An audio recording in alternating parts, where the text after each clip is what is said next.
In this video, I'm going to show you how to add an expense in Zoho Expense. Now, the first thing you want to do, you want to go to your dashboard and click on Expenses over here in the top left.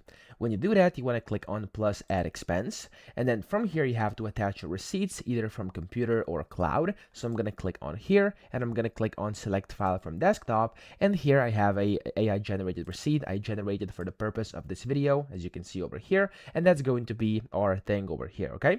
Now what you have to do is select your report over here. So I don't have any right now. That's why I'm not going to put anything in here. Then you want to put in the expense date. Now I could go and read off here. I'm not going to, not to waste your time. So I'll just basically use, like, let's do the 17th of May 2026. Then you have to basically type in the merchant. So for example, over here it was the Daily Grind Cafe, like this.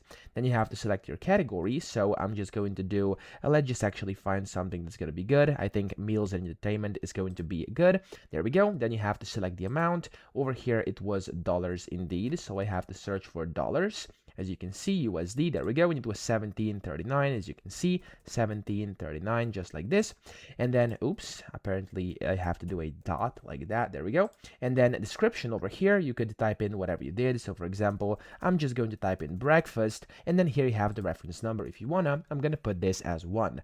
Now, whenever you do that, you can go ahead and click on save and close, and that way, whenever that loads in, there we go, it says the expense has been recorded, and of course, you've successfully added your expense in Zoho Expense. So I hope this video helped you out. If it did, please subscribe to the channel and help me out as well.